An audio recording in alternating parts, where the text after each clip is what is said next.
Hello, everybody. Welcome to this week's episode of RollPlay Nebula Jazz. I believe this is episode number 7. No points. No point twos. No point ones. No point. Exactly. No fractions. This is a big patch. Solid patch. Nice whole episode. Yeah. Game changer. So the last RollPlay game that I did this week was Court of Swords, and we hadn't played with each other for like straight up a month. So there was lots of stuff to talk about and video game shit to complain about. But it's been like 8 days since the last time I saw you beautiful people. What, unless you've had very, very busy lives, what's been going on in the last... Bye, Sam. That's fine. Sam's out.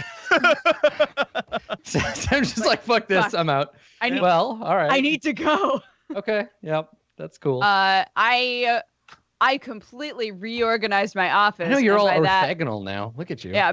By that, I mean, I pushed my desk forward, and that's literally all that changed. Yeah, but it looks like you have so much more space now. It's so that, look, Jesse, during my stream before this, Jesse got to come into my room and dance 3 times. So 3 times, thrice. Not once, not twice, but thrice dance. He had so much room for activities. I think it's worth. Yeah. There's so much room for activities. There's just so much. I always get a bunk bed in there. I always find that interesting, like the amount of perceived space in a space, like place someone is streaming versus the actual amount of space. Just go to Sam's office. It's all a lie, guys. I've been there. It's a lie.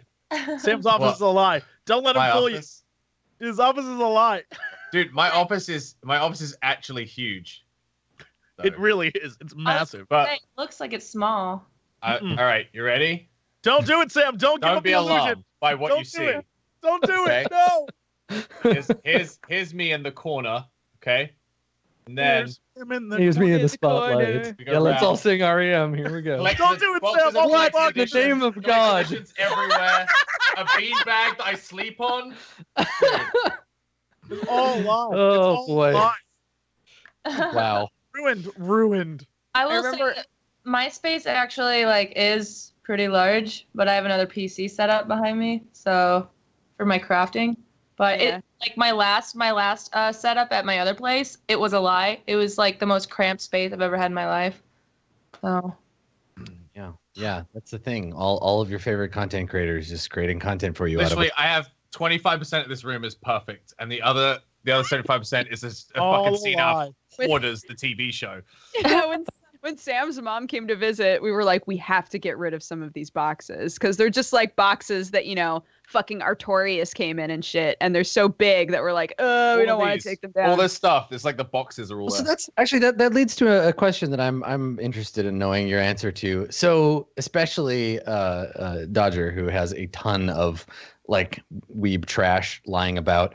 When Good you name for boxes or not. When you get something cool, what do you do with the boxes? Do you throw them away? Do you keep them? Do you put them in storage just in case? I was keeping all of my Bulma boxes for a while, and then I had one of those days where I was like, I hate this. I hate this. I hate that I have so much just like shit, and then I threw it all away. So that's the realist. Yeah, like I think everyone who collects shit tries their hardest to keep them. Like this Doom hammer behind me, I was like, I'm gonna keep that box because one day I'm gonna put it in the box, and then when I move, the boxes are so damn big. Eventually, you're like, fuck it, I'm just gonna throw it in the back of my car with everything else when I move. I don't care. I'm done. So everyone starts with good intentions of like, yes, everything would be pristine, and I'll save it forever. And then you end up I'll sell it in 40 years, still in the box. Yeah. You'll end up a Sam situation where you turn your camera and it's just all boxes, and you're like, I can't live this way anymore. Here's the thing we can all do after the show, and I'm inviting the audience to participate in this as well. Go out into your home and life and car and find something you think that you need and just throw it away.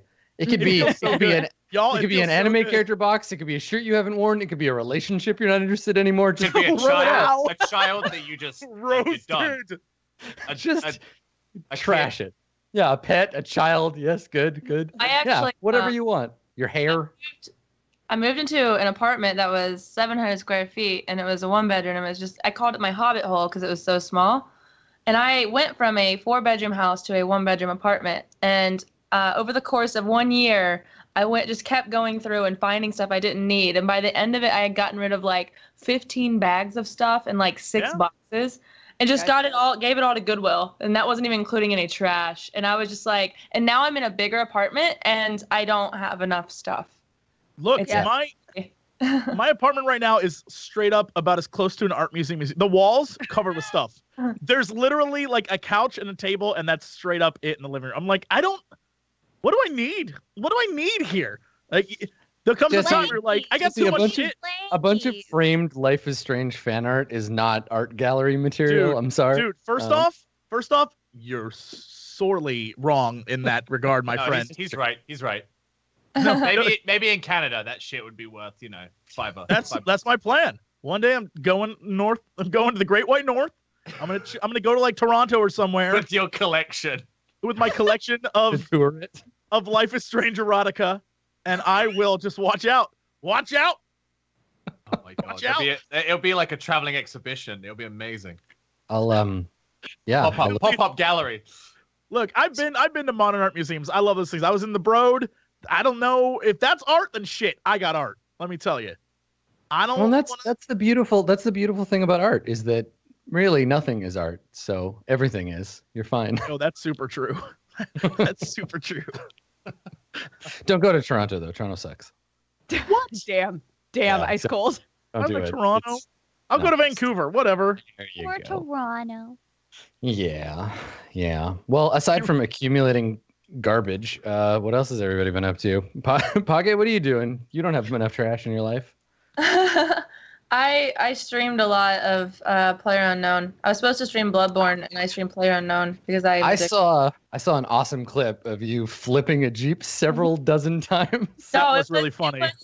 It was the buggy, and all I did was turn left and then just start rolling and just rolling and rolling. And I'm like, when does it stop? Like, what's going on? It crashes upside down.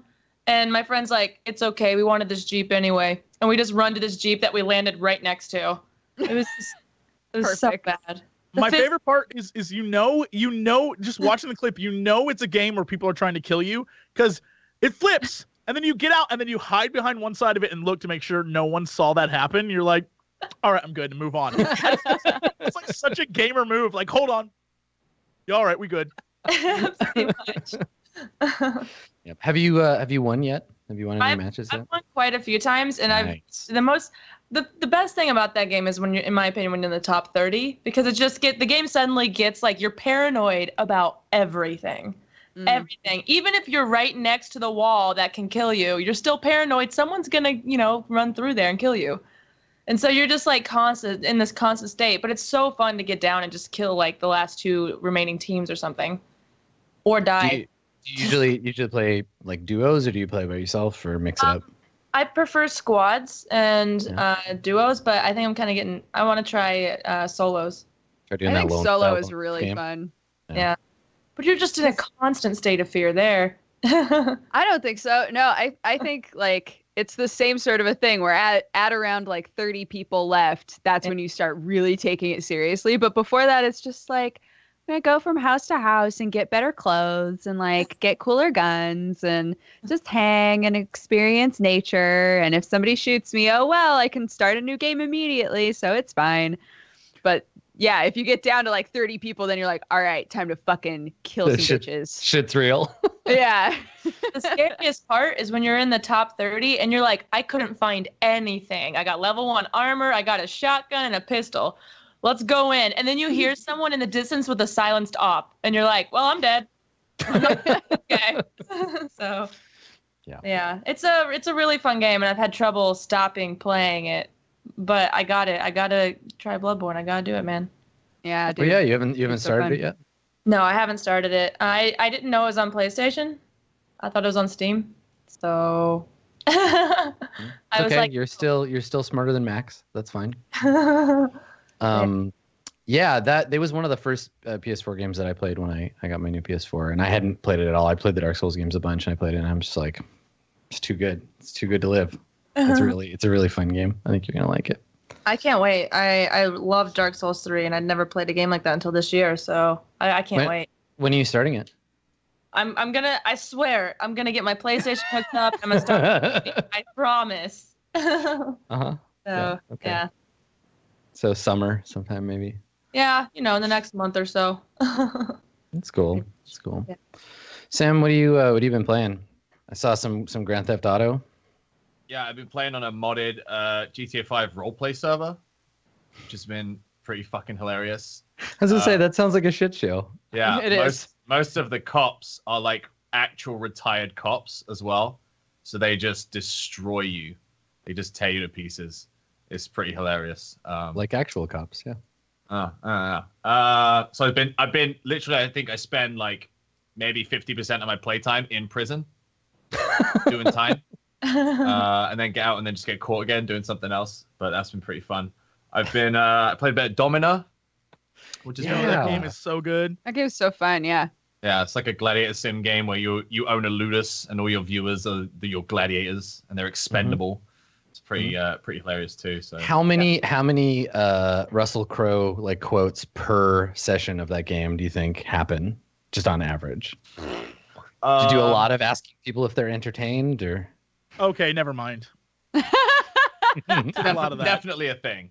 Definitely Yeah. a thing. I mean, like even the live or die feature is like given to the chat.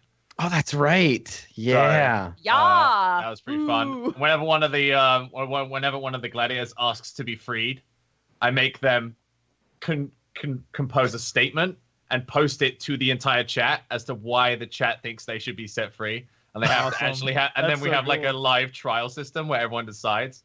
It's pretty hilarious. But yeah, it's a really good game. Just missing like a save function, I guess. But yeah, Yeah. You Isn't can't it? save in that game, which is so bizarre to me. played a So, ton of Street 'cause Fighter it's- yesterday. It's a it's just a manager game, right? And so you Yeah. can't save your team. You just have to start the team over. You from the beginning? can't save at all. And Just- when asked about it, they're like, "Well, you can beat the game in like 2 hours, so we didn't think there was any problem." And most of us are going, "You can beat the game in 2 hours because you made it." I spent 4 hours and I beat one boss out of 9.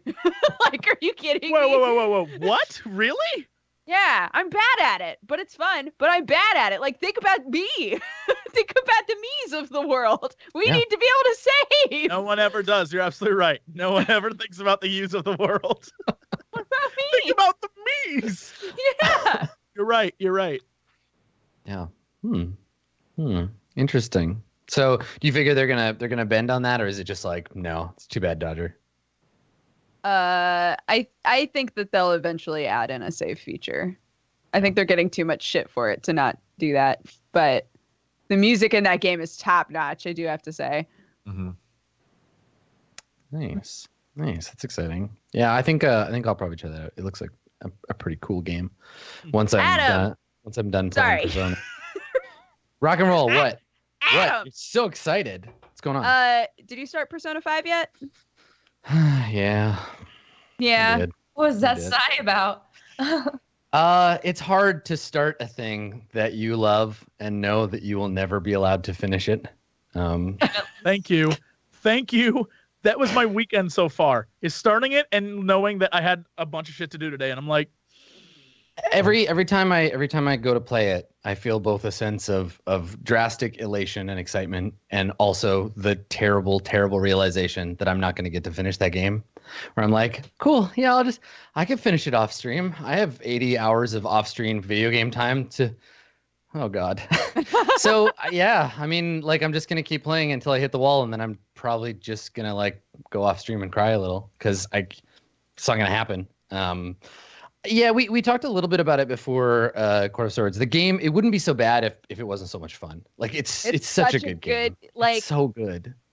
the music in it is great. The visuals are incredible. The UI is just so perfect. Like, it took everything that Atlas learned from 1 through 4 and just like put all of the good shit know, into 5. yeah. And it's like Yeah. so fun. I've been playing it in like 2-hour chunks. So I'm not even that far yet. Like, I haven't even gotten to the point. A lot of people were saying it takes about 6 hours to get to the point where you're just like actually free roaming and like playing the game. It's shorter. It's a shorter run up than P4 for sure. P4 Yeah. had, but it trickles out. Like there's still a lot of like, you can go do your social links, but go to bed. You not today. Maybe tomorrow, but no, go your character. Sorry, here's some stuff. But the people, I don't know how many people are on the same team that worked on Persona 4 for the story and stuff, but the characters are way better fleshed out. They're way less one-dimensional, which is super cool. I really like it, but it's tinged with a melancholy because I'm not going to get to finish it, and that's like such a fucking bummer. Hey, Yeah. Adam, if you're like me and you don't have time to play, but you want to play it and you want to live that life, spend the 99 cents, go to the PlayStation Store and download the Morgana theme, put it on your PS4. Just let it play in the background. The music is so good and like it's perfect. And you're just like, I'm gonna live my life today. Fuck it. I'm gonna like get stuff done. You're like, yeah.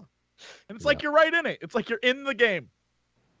Yeah. Well, I mean that's the thing, right? The music is such a huge part of that game experience. How far is the embargo that they say they warn you not to stream past? It's confusing. July 7th, I think. Yeah. Is So there's a hard like, if you stream past this or if you make videos past this, we will come down on you like a bag of bricks. And that's 7.7 in the game. However, they also are like, don't do any of these 6 things, and they're like, don't show cutscenes. Don't show the story second. elements. Yeah, don't show the second boss. Don't show a certain character's like becoming a PC. A bunch of other stuff, and that stuff happens way before 7.7, way before you get there. Like I'm playing chicken with that right now whenever I stream it. You literally don't like if a cutscene suddenly happens, like, oh god, wait, guys. Yeah, hold on, let me switch to webcam. Yeah. Just act it out yourself, like. Yeah, go into descriptive audio mode. Now Yusuke is making a sad pout at the old man. The old man is shaking his head. Didn't the Kingdom Hearts game do the no cutscene thing as well, though? Kingdom Hearts has been like kind of like, I think they've talked about not streaming purely for music purposes, like not just making a video that's like, it's a video of gameplay, but I'm not actually playing. We're just listening to this song, and the video is exactly as long as the song is. But yeah, there's all these like little weird things that are saying like, don't do this, don't stream this part of a thing, and it just shows a lot of confusion on their part about how like streaming works. Because like someone is saying that the Japanese version has been out for 6 months and there's no streaming restrictions for it. So that's interesting. I mean, I think that's just because of like culturally, streaming like playthroughs of stuff in Japanese is not as much of a thing. But also like I think that there were still those things like DMCA's and stuff, but we didn't hear about it because we were all just waiting for Persona to come out in English. Japan's just super touchy about streaming in general. I think like when me and JP streamed 15 early, we were like the first Westerners to ever stream a Japanese like Square title before release. They're just like, they're literally only just now like tapping into that Western market and going, oh, this is how we market over here. Okay, it's different. Yeah. So it's just like, instead of seeing us as like cannibalizing future buyers. Yeah. Like seeing us as PR. You know? You guys were the Commodore Perry of Japanese video game streaming.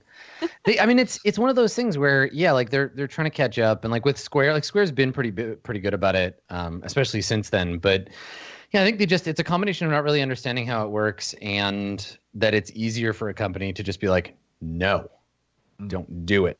And then they can beat you with the copyright stick if you try to do the thing that they don't want. Right.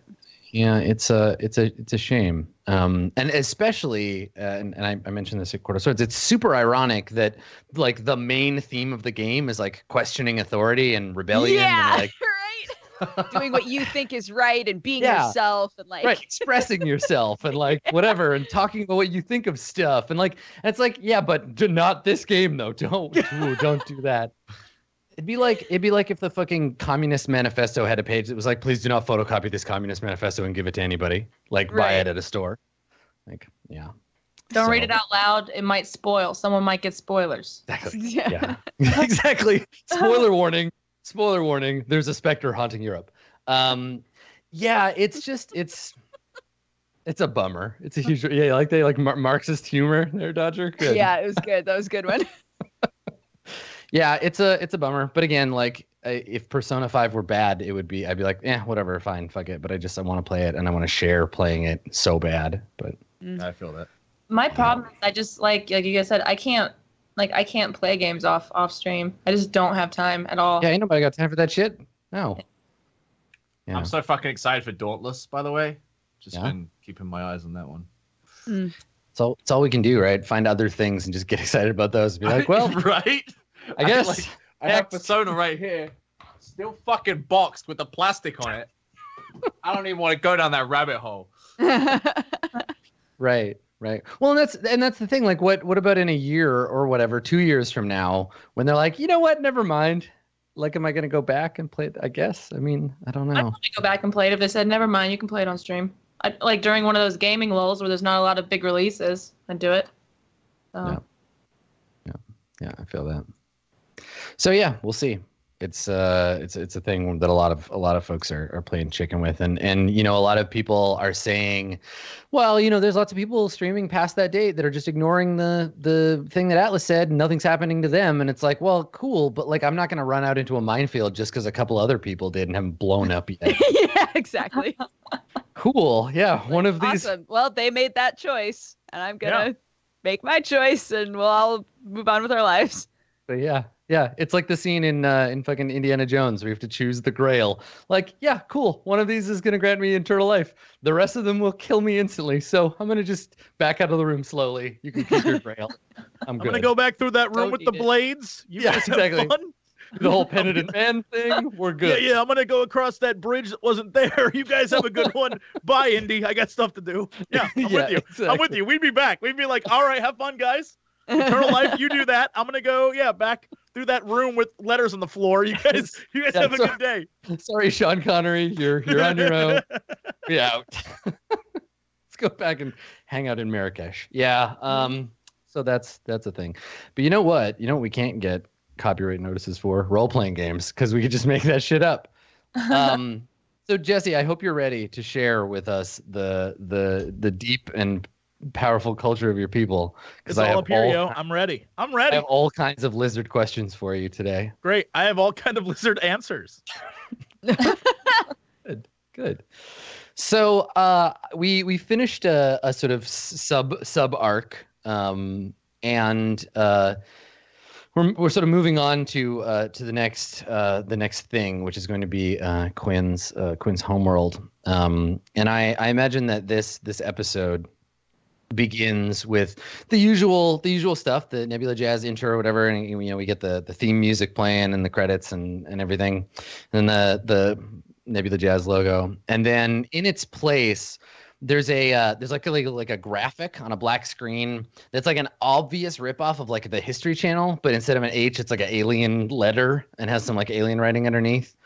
And so that we see that on the screen, and then it fades out, and we see a kind of talking head guy, like probably some purple-skinned alien with antenna, wearing a cheap suit, sitting in a like a fake library. Like he's got a big backdrop with like books, and there's some alien writing underneath saying who he is and what his jam is, but we don't get that translated.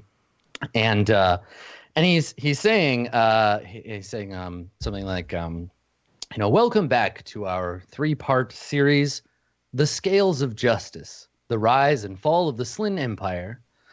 To understand the Slyn, and he like fades out, and we get a bunch of like aliens in not very good lizard man costumes, and it says like dramatic reenactment underneath, and they're like roaring and fighting each other as this guy is like talking. And so we're getting this kind of like explanation of what happened in history, because as we know from previous episodes, Slyn used to be the center of a grand space empire of the lizard people, but has long since fallen. And I think that we've dealt with in the previous past 2 episodes of this fake show, we've dealt with the prehistory of Slyn, and we start in on kind of the beginning of the end. So the conflicts that led to the end of the Slyn Empire. So what does that look like, Jesse? Tell us a little bit about like what would the universe at large know to be the reason why these tyrannical lizard men loosed their scaly grip on the universe?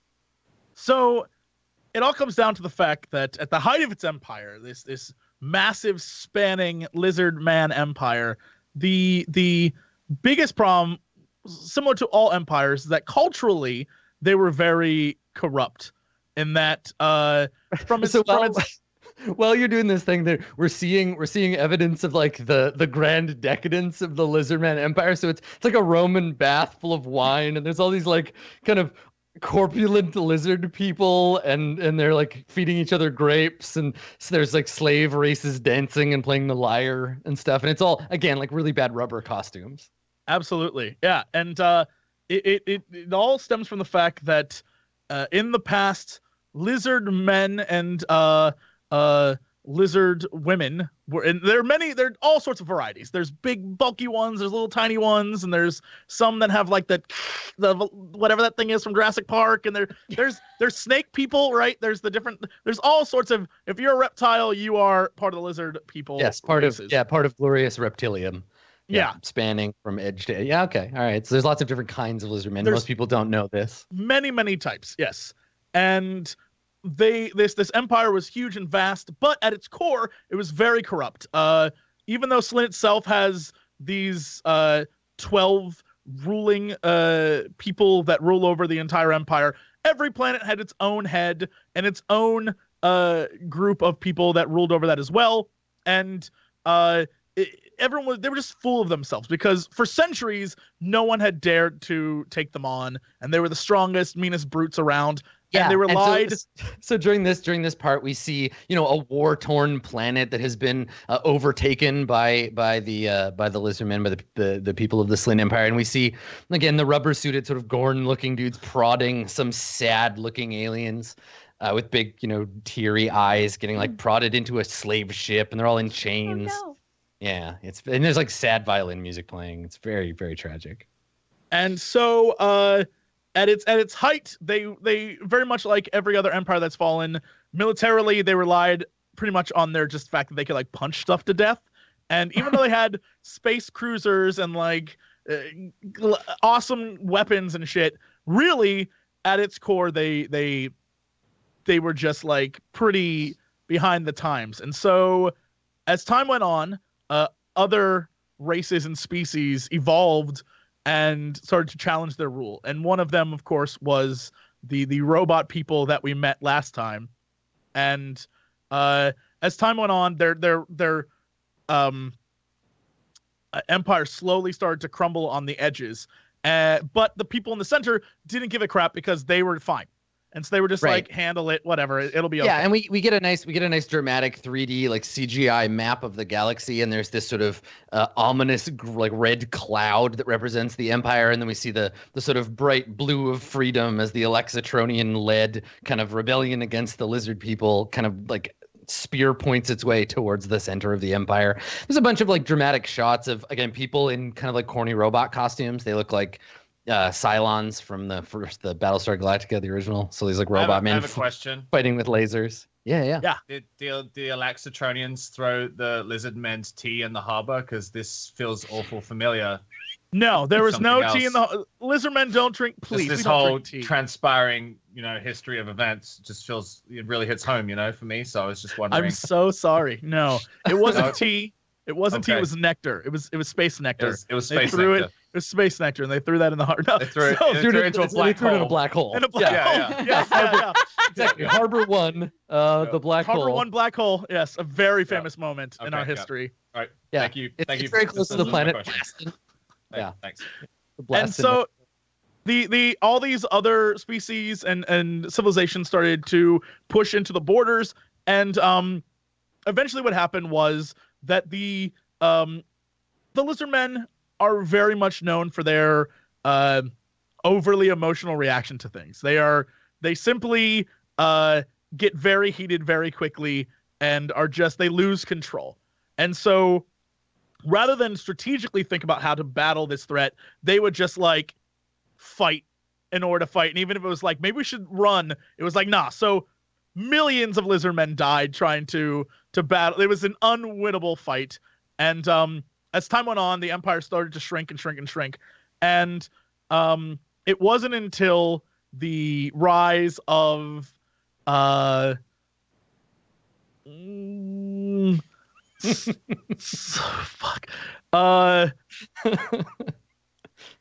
Talasia the Great, who is one of the 12 Serpentes who ruled over the homeworld of Slynn. She decided or forced the rest of the council to agree with the premise that it was emotions and it was our inability to control them that was causing the downfall of this empire, and our lust and greed and all of our 7 deadly sin things is what caused us to become corrupt. And so because women rule over this empire, it started with the higher ups, and that they would they forced themselves not to feel emotions, and then because the men of the species are uncontrollable brutes, they started the tradition of bottling up emotions so that we can still have them, but like shout into things and then close it and seal it away. But the downside of that is our thinking became very logical. I'm gonna like almost Vulcan-y in the fact that the higher ups, people who ran society, did it in a way that was very like, okay, well, let's talk about numbers instead of what is right and wrong. And it eventually culminated in a very epic battle over Slynn itself when we were assaulted. But the strategy was destroy our fleet and their fleet at the same time so we could just stop the battle. But what it did is the debris and the wreckage around Slynn was so terrible and it's everywhere that it made it almost near impossible to fly major ships in and out of the system. And so the Empire, in the end, crumbled in on itself because the leadership vanished. And so all the other planets of the Empire that still existed eventually just went off on their own and became their own things. And eventually lizard men in those areas just sort of died off because everyone else just killed them, because everyone hates lizard men because they're dicks. Because eventually they don't hate them because they're emotional. They hate them because they're like, at their core, all they think about is like numbers and like what the best outcome could be. And they're very like cold and calculated. Yeah, they're super cold and calculating. It's been that way for centuries ever since. Yeah, and so this is where the narrator of the show is explaining how, like, and even today you might find lizard men working in such sectors as assassination, and there's like a lizard man tearing someone's head off, or like bodyguarding, and there's a lizard man tearing someone's head off. Head removal services, and there's a lizard man ripping somebody's head off, and just portraying them as like brutes that have their purpose in the seedier underbelly of the universe, but that have no place in society. That we were once all ruled over by these terrible lizard people, but thank goodness that they were expunged from the universe. And this last shot we get of the little like documentary is a shot from a ship, a scout ship, that went by the planet, fairly recently, and it says, what can we learn from the fall of the Empire of Slynn? And it shows this like very desolate, like desaturated image of the planet with all this debris, this ring of debris around it, and it says that, and he says that all terrible Empire's crimes eventually get paid, and that logic will defeat emotion every time. And it cuts back to him, and he's like looking at the camera very seriously, and he's like, and that we must all be on the lookout for lizard men. And it kind of like fades out, and it's like it does one of these little, like, we realize at the end it's actually been like a political infomercial. It's like this program brought to you by the whatever senator so and so of the Galactic Senate campaign against lizard men, and then like a bunch of information about where you can donate to this politician's cause. And the last image, that desolate image of the planet, it changes. We get it to like, it fades up to proper saturation, and we hear the sound of an engine as your ship comes in overhead and is headed towards the planet Slynn, the long abandoned seat of the lizard people empire. So I guess my question is for Quinn. Have you told your friends like any of your history with the planet? Do any of them know your disgrace? Because I don't know, how much have you prepped them, or are you just like, we got to go to my homeworld, don't worry about it, I got this covered? everyone knows that I'm not necessarily welcome there. That would be a thing that I was like, let's not ever go back. So that would be something people are aware, like everyone's aware of that from the get-go, that I'm just not welcome on this planet. So it might be smart to be very quiet about how we go about this. But at the same time, the planet itself is sparsely populated. The ever since the fall of the actual Serpentes council, there's only one left, and everyone else is dead, and they blame me for that. But I haven't revealed like why I'm blamed for that. But everyone's really pissed, and the planet itself, it's like lizard men are almost not space nomads, but they're everywhere. But their homeworld is a complete shit show. Like no one even wants to be there. Well, that's the thing, is that I think all like the debris field and the constant battling and half finished failed terraforming projects have left the planet a total mess. There's these like awful storms. The sea is an unpredictable, chaotic mess. We get like vast dust clouds that move across the planet. It's a real bad place to go.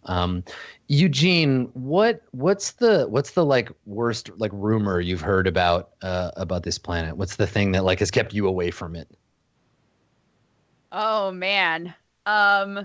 Well, what they used to tell us is that if you met a lizard man, he would put you in his jar and never let you out. So you stay away from him. Stay away, or you'll get stuck in a lizard man's jar for the rest of your life. It sounds like the kind of thing that a blob parent tells their sporelings when they're young, like stay away from lizard men.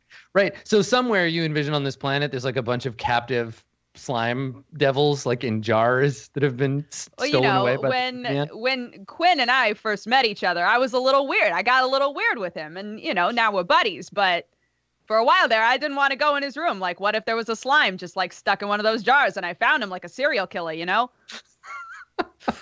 Right. There've been some like marmalade related incidents over time. Yeah. One of our ongoing friend jokes is that I sometimes put jelly and or like Jello stuff in jars and like leave it someplace. And I'm like, ah! Yeah. And then I come around the corner like, yeah. Oh, amazing. All right. Okay. So this planet, being a sort of desolate waste that people avoid, occasionally folks come here to hide out from trouble. Rex, you've been to Slynn before. What were you hiding out from when you were here? Standard stuff. It's a pretty good place if you're being chased. And who is chasing you, Rex? If you have a good pilot, it's one of the best places to lose a tail and get out. So tell me about this tail you were avoiding. Well, I think we know who the tail is. It was Miss Thuja Mayhem. Okay, so the last time you were here, you were avoiding Thuja? Yeah. Rex had broken it off. She wasn't happy and had chased him over many systems until he eventually lost her in the debris of Slynn and laid low there for a couple of months. He didn't mind it too much. They're kind of nomadic. His people are kind of nomadic. They all have teeth. He has teeth. It wasn't a bad fit. That's the thing that really draws the people together. Their teeth. Yeah. Sharp cartilage. So is this like a common thing? Do like smugglers and thieves have like bases in the like ruin field? Or is that something that you have to be real especially brave to do? Oh, me? I mean, yeah. I'm curious. It's pretty common outlaw knowledge that like this is a really good place to lay low. There's probably multiple operations happening amongst the debris. It's not policed very well. Right. Yeah. I mean, as somebody who's flown a few ships, you have to be fucking crazy to try and come out here. Like, it's so easy to make one wrong move and just you're dead. But I love Quinn. I'll take him there. It's fine. It's just. Yeah. So, I guess my other question, maybe you can, Aurora, you can help me with this because it is like a law. The Mingasi Imperium has declared a quarantine around this planet. Like it is illegal to go here. What did they say was the reason for that? What's the official story? And what's the punishment for breaking the quarantine? They I would say out of all of this, Aurora wasn't someone who she never had this mentality of hating lizardmen. They didn't like bring that to her because they wanted to program her to be like the most normal human being she could. But at the same time, that's saying a lot about what you think normal humans are programmed to be like. No, but that's humans don't hate things because they're different. We shouldn't program you to feel that way. That's an alien problem. But that's like a thing, like when they watch a bunch of TV shows where they're like, we love everyone. Right. And then they don't understand that humans are actually pretty despicable. No, that's a good point. And so that's right. Like, I should just give everyone a chance. And and when she meets Quinn, it's just like, oh, you're a really big, like dinosaur dude. Mm-hmm. I saw you on TV once. And but what they tell her is it's like when Simba gets taken out and he's like, all of this is yours, except for that part with the shadows. Like that's kind of how they treat it, where it's like that's the part you don't go to. But why? You just don't. You just don't go. Okay. So the Mingasi Imperium have just declared they've declared a quarantine on the planet, but have not ever said like they don't have an excuse. They're not like there's like plague or it's dangerous. They're just like do not go here. Yeah, it's pretty much like this is the shadows. This, like not good stuff happens here if you go there, and that's it. Like they just they don't let people ask questions either. If you start to question too much, they silence you. Yeah. And there's some political minds that believe that part of Slin's inability to reform is this like quarantine, basically saying like don't go there, don't trade with them. And some people are like, no, you're keeping them in the dark, right? You're making them the savages that you claim for them to be. Yeah. And also, so this whole area is like a graveyard of the Laxatron ships, right? It's not it's not in their best interest to like have people see that for any reason. Graveyard. There you go. It's like the elephant graveyard in Lion King. So what's the punishment for breaking the quarantine? Like if you're caught coming back from the Slin no-go zone, what happens to you? You disappear and you're never seen again. Okay.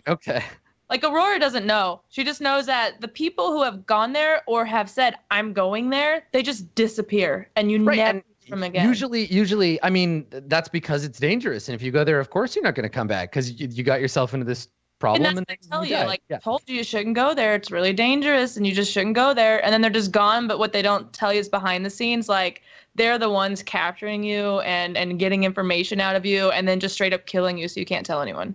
Right, you get disappeared, right? And that's part of the sort of rumor thing. Like they're trying to keep us away from Slin. What is the Imperium hiding there? Why won't they let people go? Why can't we send not humanitarian, but whatever alienitarian missions to help these lizard men reform and become part of society? Yeah, there's definitely some kind of like Greenpeace for lizard men.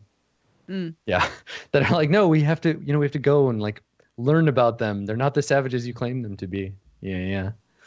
Cool. All right. So, y'all you're heading into dangerous territory then, because navigating that space is one thing. It's dangerous just trying to land on the planet. The planet itself is an unforgiving world full of terrifying lizard men, and also it's illegal for you even to be here. So cool. Good work. I mean, we're already illegal just for existing. So it's like, might as well just add on to that shit, right? Yeah, you might as well. Exactly. So I guess my question is, Quinn, where have you instructed your team to go? Well, first we have to fly through the debris field, which is known to have pirates and bandits and just it's a mess. The debris field is a no man's land of insanity, and there some of the ships are even people like have taken up to living inside some of the wreckage, but it's super dangerous because it spirals out of control and can like crash into anything at any time. It's just like a really it's like the asteroid field in Star Wars. Like, why would you want to be in there? It is insane, but it is like a ring around the planet. It's from a distance it's very beautiful, but up close when you realize what it is, you're like, what the shit? But it's easily avoidable. Like, you can go above it, but it's on the planet itself. The place that everyone's instructed to go to is just outside the main city, in an area that used to be farmland, but now it's just wasteland because no one farms. Yeah, sure. Because you've abandoned agriculture as a people and just hunt the native creatures. Yeah, I feel it. So yeah, I think that you have to approach through the ring, because if you just come at it from open space, the quarantine enforcement field will like pick you up. They can't scan you if you go through the debris. But yeah, it's Jacker Central in there. Like there's Jackers everywhere, just jacking left and right. Yeah, exactly. Jacking all over the place. And they are the roughest. They're the roughest jackers in the universe, the ones that hide out in the debris field. Yeah, Slipknot would not take us in there ever. He was like, that place is trouble. You know? Yeah. Like, that's where the real jackers are. You don't go in there. Yeah, they say that Jack himself grew up in the debris field, and that's why he's such a badass. Yep. So yeah, all right, Eugene. If a blob could sweat, you'd be feeling it. You're in your little captain's pilot's thing. It's a sort of a chair, I guess. Sure, yeah. And you got your little tendrils on the steering controls, and you're about to take a very dangerous flight down towards the planet. What, I guess that's the scene, right? We see the ship coming in. We fade into the cockpit and we see you. What are you doing? Are you just like focused? Are you talking to yourself? What do we see with I'm Eugene? absolutely talking to myself. Yeah, this is like such a fucking bad idea, but everybody wants to go. Everybody wants to go. It's not like my choice. I'm not like the leader. I just do what I'm told. I just do what I'm told, and then I lay low. And like, is anybody else in there with me? Is it just me by myself? Oh no, I'm behind you with my hand on your chair, just like Perfect. staring forward, not even paying attention to the fact that you're just jibber jabbering. Yeah. And yeah, I'm gonna try to just like bring it in as smoothly as I can. But in my mind, I'm also thinking to myself, like, how do I land this in a way where it gives off the vibe of, yeah, we're supposed to be here. There's like nothing weird going on, right? Like, just real smooth. Like, there's no reason to be weird about it. We're here all the time. Yeah. Cool. Yeah, so you're just like ready, like hands on the wheel.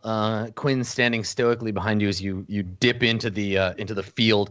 And yeah, as you said before, there's just like obvious signs of battle. Ships that have been here for decades, even longer. Some that have crashed into each other and sort of merged into bigger like little planetoids. There's a lot of tidal forces being taking place on the planet here, and you have to get through it. So let's start you off with a roll. Let's have you try to navigate this plucky little tug through the field. I'm gonna say it's difficulty 6, and you are. I'm being real careful. Yeah, it sounds like you're being careful, right? Okay. Yeah.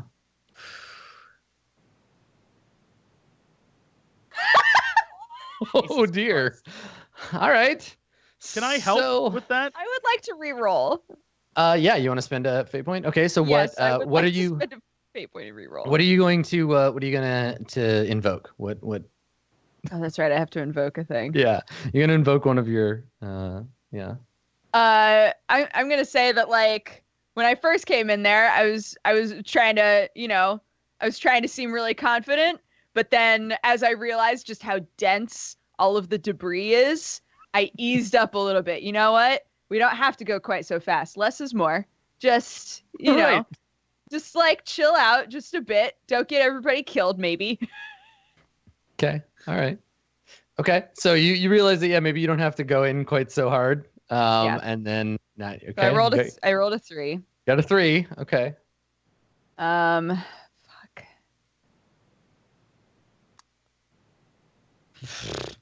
So your options here are, I mean, obviously, because of the way the game works, this kind of failure, I wouldn't just be like, "Cool, your ship blows up. Thanks for coming, everybody." Right. But you can spend both of your fate points if you want to overcome the situation Can here. I help as well? Can I drop points to help or? No. Eugene has to do this one alone. Good luck. So you can spend both of your points if you have two more things you can invoke. Or you can just say, that's okay. I don't mind failing, Adam. What happens? I assume that like a 3-point failure is going to be worse than a 1-point failure. That is a reasonable assumption. Yes. Okay. I'll use another one. I'll use another fate point and invoke that I'm a disgusting coward, and the second that I see something like even kind of close to us, I like Right, your natural cowardice is trying to like keep you safe. keep myself alive. Yeah. Yeah. Okay. All right. So I think what happens is that yes, that is a true statement that your cowardice does help. But often in these situations, as anyone who has had to rely on their reflexes knows, like the jet bike level in Battletoads, sometimes you just gotta fucking give her. And I think that your hesitation, and you notice this, Quinn, like the ship is kind of like juking back and forth, and you do kind of have to at some point put the pedal to the metal and try to get through, but you get tagged by a piece of debris, and it doesn't so much damage the ship, right? Like it's not like you suddenly have to land or the engines are broken, but a big piece of debris bounces off the ship and spins off into space. And you pull aside and like try to get your way through the field, and now you're just surrounded by these jagged chunks of metal. And we cut out to the outside of the ship, and we see the little piece that bounced off you kind of ricochet sideways, and it flies up and it hits another chunk of stuff and bounces off, leaving sparks. And we stay on the big piece, and we see a bunch of lights appear on the outside of this chunk of ship, and these little like robotic looking, like they're maybe compared to the ship, they're maybe the size of, I don't know, they're like about a meter and a half across. They all sort of peel off from the thing. There's about a dozen of them, and they start flying towards you. They're like little sort of insect drones, and they're flying up behind the ship. So yeah, I think you see on the display as you're trying to like keep on target, the ship system lights up, and you hear the ship's onboard computer be like, "Excuse me, Eugene, I see you're very busy, but you might want to check the rear view mirror." And when you look in, you can see there's like a dozen of these little like drones flying after you. Good luck. Oh my god, the ship's display is literally just like Space Invaders. It's a little dot with the little like pixelated ships coming up behind you. So what are you gonna do? I don't even know really what my options are here. Well, I mean, your ship's got guns, so you could try to shoot them down. Do we have butt guns? You can't. You're trying stuff from our butt. Yeah, sure. You probably got you get a little turret. That's fine. But you have you've got to fly the ship, because then you have to like pull, and there's like another big piece that flies by. Yeah. Okay, I'm gonna say that there's a button. I'm gonna slam that button, and a little microphone goes down to my face. I go, "We're being followed, boys. Look lively. Need some help here." And it's one of those like ringside like boxing announcer mics, like a big silver ball on like a boing. Yeah, just boom. Yes. All right, so you have to fly a ship. Who's gonna manage the butt guns? I mean, I have a suspicion who's gonna operate the guns, but I wanna know if I'm right. Who on the crew is the usual gunner? Butt gun. Me. Yeah? You? Butt guns? Okay. All right. Do it. We cut to Aurora. What are you doing when Eugene is like, get on those guns?